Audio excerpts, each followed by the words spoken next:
Bien, y continuando con el programa, nos encontramos con el doctor Idel Wexler, ex viceministro de Educación durante casi una década.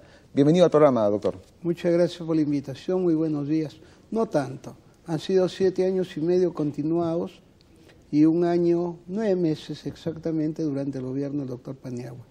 Pero sí he tenido un largo periodo de gestión pública como viceministro y me estoy reintegrando ahora a mis actividades académicas, docentes y al Consejo Nacional de Educación. Justamente en este periodo de 10 años, hace 10 años, ¿dónde estábamos en materia de derecho a la educación y hoy dónde nos encontramos?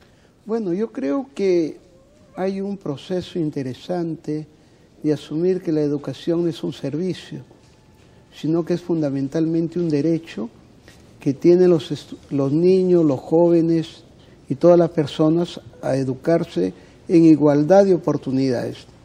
Y en ese sentido el Estado promueve la educación pública.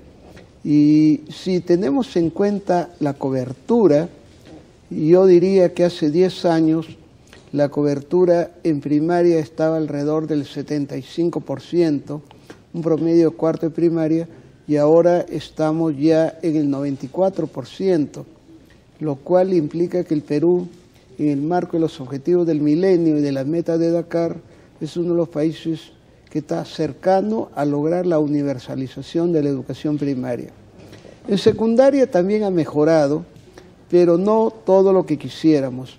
Estamos más o menos alrededor del 75%, antes estábamos un poco menos que el 60%, pero lo que yo quiero indicar que todavía el acceso sigue siendo deficitario en la educación inicial.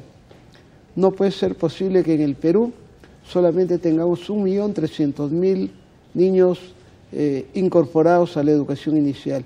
Tenemos que universalizar los 4 y los 5 años. ¿Y por qué se debe este déficit? Porque fundamentalmente a mí me parece porque no hay la creación de plazas docentes para atender a los niños entre 0 y 5 años. Es una especialidad, ¿no? Fundamentalmente 4 y 5 años. Claro, si en una localidad, por ejemplo, en una comunidad de los Andes o de la selva, ponemos 2 profesores de educación inicial, la comunidad se encarga de poner el local, el mobiliario al comienzo, de dotarlo de una pequeña cantidad de equipamiento lúdico e interactivo para los niños.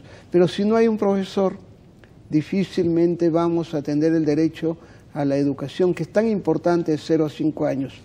Pero hay algunas personas que quieren hacer todo al mismo tiempo. Darles salud, darles alimentación, darles atención educativa, lo cual está bien, pero en mi opinión, lo prioritario en el año 2012 y 2013, para comenzar y después llegar a las otras condiciones de educabilidad, es mejorar la cobertura de la educación inicial. Y en secundaria quiero decirle que si bien hemos mejorado en la cobertura, sobre todo en el ámbito urbano y en el ámbito rural, sigue siendo también un tema que hay que abarcar en este nivel educativo y en estos ámbitos, sobre todo más excluidos y más pobres. Se suele hablar de déficit en materia educativa, por ejemplo, en materia de infraestructura, en materia de competencia de los alumnos, ley de la carrera magisterial. ¿Cómo evalúa usted los retos que deben afrontarse en los próximos años en relación a estos déficits? Bueno, en primer lugar yo creo que hay que mantener con el mejoramiento, la perfección y el enriquecimiento correspondiente las políticas magisteriales, entre ellos la capacitación docente y la carrera pública magisterial y las evaluaciones a los maestros, las políticas curriculares. Tengo la certeza de que no se va a cambiar el currículo porque hay que esperar algunos años para luego evaluarlo. Pero también hay que mantener las políticas de evaluación, las políticas de remodelación de los colegios, el mantenimiento preventivo. Sin embargo, hay todavía mucho por hacer y creo que hay algunas prioridades. Focalizar la atención en el área rural. No puede ser que en Moquegua lleguemos al 48 y pico de logro de aprendizaje en comprensión lectora, en Lima por encima del 42 y en Iquitos lleguemos al 5%.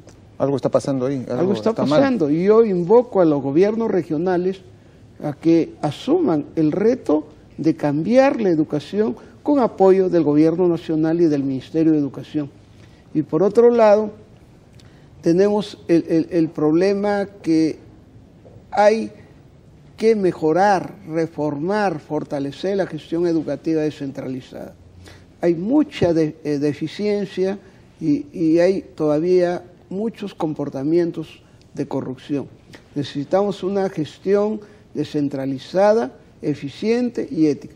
Y por otro lado, el tema de la educación inicial y algo que me parece a mí muy importante, generar mayor presupuesto, pero cambiando el periodo fiscal de 8 o 9 o 10 meses a 20 meses como mínimo, porque si no, no se puede ejecutar el gasto. No solamente hay que aumentar el presupuesto, sino que hay que dejar al Ministerio de Educación como órgano rector que lo distribuya de acuerdo a sus prioridades, pero también que tenga las herramientas para ejecutarlo.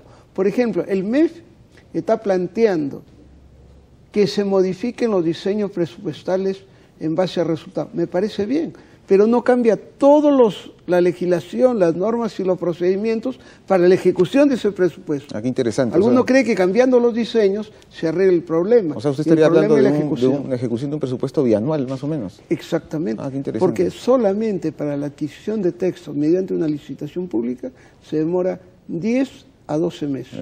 Es absurdo. Pues. Y la plata recién se dispone en mayo. Sí. Hay un estereotipo que suele considerar que la educación privada es mejor que la pública. Sin embargo, esto hay que verlo con pinzas. ¿Usted nos puede explicar más o menos cómo funciona el sistema? Mira, Francisco, ni toda la educación pública es mala, ni toda la educación privada es buena.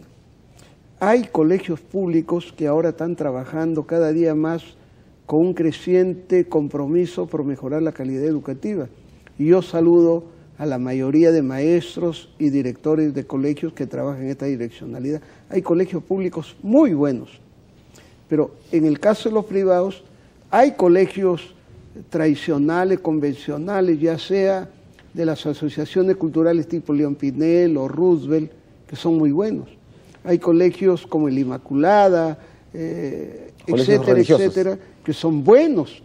Pero hay colegios privados, sobre todo a partir del decreto legislativo 882 del 94, hay algunos buenos, pero un gran sector son colegios que dejan mucho que desear, comenzando por el tema de infraestructura, porque funcionan en una casa, no tienen campo de juego, no tienen patio, no tienen profesores capacitados.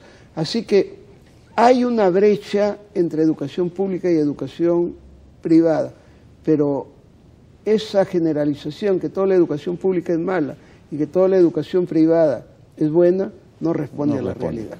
Bien, amigos, después de la pausa regresamos con el doctor Idel Wexler.